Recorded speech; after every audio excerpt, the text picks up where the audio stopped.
Hello my YouTube family, कैसे हो? I hope सब अच्छे होंगे। भारत की शादी सुनंदा से होती है, जो कि काशी की राजकुमारियाँ होती हैं। और काशी की जितनी शादी होती हैं, जो वो हस्तिनापुर में ही शादी होती है। ठीक है। हस्तिनापुर की जो बेटी होती है, जो लड़का होता है वो शांतनु होता है। शांतनु और गंगा की शादी होती है। उनका पुत्र जो देवव्रत होता है, और देवव्रत जो है देवव्रत अपने पिता की शादी जो है सत्यवती से करवाती है, लेकिन उसका जो दासराज पिता होता है वो मना करता है। वो कहता है कि मेरे बेटी का ही जो लड़का है वो हस्तिनापुर पर राज्य करेगा। तो देवव्रत वहाँ पे इच्छा मतलब शादी ना करने का आजीवन जो है प्रण लेता है। तो वहाँ पे जो है दासराज मना मतलब एक्सेप्ट कर लेता है, और सत्यवती की शादी जो है शांतनु से हो जाती है। फिर शांतनु का जो पुत्र शांतनु की हो जाती है। फिर शांतनु ये महान त्याग देख के वो जो उसे इच्छा मृत्यु का वरदान देता है देवव्रत का। वहाँ पर उसका पितामह भीष्म कहलाता है। फिर प्रजा कहती है कि क्या वो है कि मतलब जो आने वाली प्रजा है सत्यवती का, वो इस राज्य योग होगा कि नहीं होगा। तो वहाँ पे जो आजीवन जो है देवव्रत जो है आजीवन जो है मतलब उसका जो है मतलब हस्तिनापुर का जो है हमेशा सेवा करने का वो करते कहता है, जब तक मुझे लगेगा नहीं हस्तिनापुर सुरक्षित नहीं है, मैं अपना प्राण नहीं त्यागूंगा।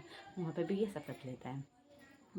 फिर सत्यवती और शांतनु के दो बेटे होते हैं, चित्रांगन और विचित्र। चित्रांगन जो है चित्रांगन जो है युद्ध में मारा जाता है। फिर विचित्रवीर की शादी विचित्रवीर होता है, जो कि उसकी शादी जो अंबालिका से होती है। ठीक है। और उनके जो वो भी उसकी तबीयत खराब होने के कारण वो मर जाता है। तो सिंहासन जो है अधूरा रह जाता है। फिर अंबिका और बालिका के कोई पुत्र भी नहीं होते। फिर जो होते हैं वहाँ पर जो है सत्यवती कहती है कि हम मतलब मेरी दोनों बहू से शादी कर लो, लेकिन जो है वो मना कर देता है। पितामह भीष्म मना कर देता है, कहता है मैंने जो है आपके पिता को वचन दिया है दासराज को कि मैं आजीवन जो शादी नहीं करूँगा। आजीवन शादी ना करने का वरदान कसम खाता है। वो इस बात को भी एक्सेप्ट कर लेता है। फिर मतलब मान लेती है। तो सत्यवती कहती है जाओ मेरे मतलब शादी से पहले एक मेरा बेटा है, वेद व्यास को बुला के लाओ, जो कि एवं पार्षद और सत्यवती का एक बेटा होता है। और वो वेद व्यास होता है। वेद व्यास को बुला के लेके आता है। वेद व्यास जो है अंबिका उसे देख के डर जाती है, जिसके कारण उसका पुत्र जो है धृतराष्ट्र पैदा होता है, अंधा पैदा होता है। बालिका वेद व्यास को देख के डर जाती है, जिसका उनका पुत्र जो होता है पांडु पैदा होता है, जो अस्त व्यस्त होता है। फिर सत्यवती को ये बात पता चलती है, वो दोबारा उन्हें बोलती है जाने के लिए, लेकिन वो दोनों जो है अपने दासी को भेज देती है। दासी का बेटा जो होता है विदुर पैदा होता है, जो कि स्वस्थ होता है, दिमागदार होता है, हर जगह से होता है। ठीक है। फिर ये सारे जाते हैं, राजकुमार जो है मतलब शिक्षा ग्रहण करके आते हैं। और तो फिर वहाँ पे जो है पांडु को जो है हस्तिनापुर का राजा बनाया जाता है, क्योंकि धृतराष्ट्र जो है अंधे होते, उसके कारण हस्तिनापुर पे वो राजी नहीं करते हैं और राजा नहीं बनते। उसकी जगह फिर पांडु को छोटे भाई को पांडु को मतलब बनाया जाता है, जो कि अंबालिका का भाई होता है, अंबालिका का लड़का होता है। उसे हस्तिनापुर का मतलब राजा बनाया जाता है। हाँ। और फिर जो है धृतराष्ट्र की शादी जो कि गंधारी से होती है, और उनका भाई शकुनी भी आते हैं हस्तिनापुर में। फिर और हमारे जो है दूसरे पांडु की शादी कुंती और जो माद्री से होती है। कुंती जो कि सूरसेन की लड़की होती है। वहाँ पे सूरसेन की लड़की होती है और मथुरा में रहती है, और उनका जो हाँ वहाँ पे जो है उसका नाम प्रथा होती है। फिर प्रथा जो कि उनका छोटा भाई जो होता है एवं कुंती भोज, वो संतानहीन होने के कारण सूरसेन जो है अपनी बेटी प्रथा को जो है वो कुंती भोज को दे देती है। वहाँ पर उसका नाम कुंती रखा जाता है। और कुंती भोज में ही जब वो रहती है तो वहाँ पे उनका दुर्वासा जी आते हैं और उनकी वो सेवा हुआ करते हैं। तो दुर्वासा जी कुंती को एक मंत्र देते हैं, कहते हैं किसी भी देवता को आप बुलाना चाहो तो बुला सकते हो, और जो भी मांगोगी वो मिल जाएगा। तो कुंती कहती है ठीक है। फिर कुंती दुर्वासा चले जाने के बाद कुंती जी अगले दिन सूरज भगवान को बुलाती है, और वो कहते हैं कि मैंने तो फिर आपको बुलाया था। तो कुंती और सूरज भगवान का जो पुत्र होता है वो कर्ण होता है, और उसको कर्ण को मतलब रक्षा कवच पहनाया जाता है, कान का कुंडल भी पहनाया जाता है। और वो कुंती जो है वो कुंवारी पर होती है। वो कहती है कि मतलब समाज क्या कहेगा, तो वो उसे नदी में बहवा देती है। कुंती माता नदी में बहवा देती है। और माद्री से मतलब कुंती की शादी पांडव से होती है। फिर कुंती की शादी माद्री से भी होती है। माद्री जो होती है हमारे क्या बोलते हैं धृतराज की शादी जो होती है गांधारी से होती है और उनका मामा भी साथ में आते हैं, शकुनी मामा, उनका भाई जो कि शकुनी होता है, ठीक है। और कुंती और पांडु की शादी कुंती से होती है और माद्री से होती है, ठीक है। और इस कारण वो घूमने जाते हैं। और धृतराज का बेटा जो होता है और गांधारी का बेटा दुर्योधन होता है। और यहाँ पे जो है कुंती के बेटे 3 होते हैं, युधिष्ठिर होते हैं, भीम होते हैं, अर्जुन होते हैं। युधिष्ठिर और भीम जो होते हैं दुर्योधन से बड़े होते हैं, जिसके कारण बड़े होने के कारण जो है युधिष्ठिर जो है हस्तिनापुर पर राज करेगा। और हमारे जो होते हैं और माद्री के 2 बेटे होते हैं, नकुल और सहदेव होते हैं, नकुल और सहदेव होते हैं।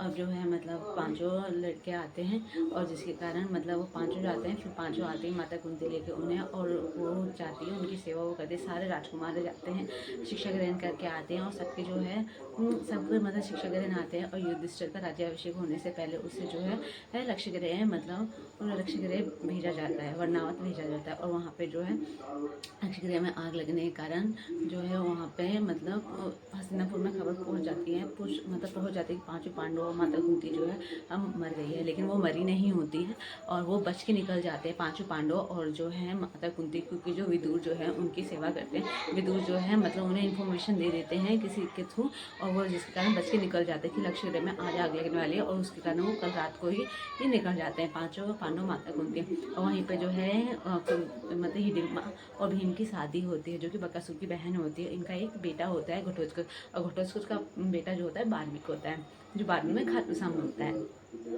और वहीं पे जो है फिर वो जाते हैं, कुछ टाइम में जाते हैं। फिर द्रौपद नगर में उनकी शादी होती है द्रौपदी से, और जो कि पंचाल नगर की रहने वाली होती है द्रौपदी। जो लड़की होती है मतलब द्रौपद की लड़की होती है द्रौपदी होती है, उनकी शादी जो है अर्जुन से होती है, और अर्जुन से होती है। और ये सारा देखा जाता है कि ऊपर मछली टांगी रहती है और नीचे पानी में होता है, और मछली को देख के उस पर तीर लगाया जाता है, और वो जो होती है और तीर लगा के अर्जुन स्वयंवर जीत जाता है। तो द्रौपदी और अर्जुन की शादी होती है और उनका वो लेके जाते हैं। भीम कहते हैं कि माता भिक्षा लेके आते हैं। माता कुंती बिना देखे ही वो कर देते कि 5 भाई आपस में बांट लो, और जिसके कारण वो 5 पत्नियों की एक पत्नी कहलाती है द्रौपदी, और 5 पांडव की, ठीक है।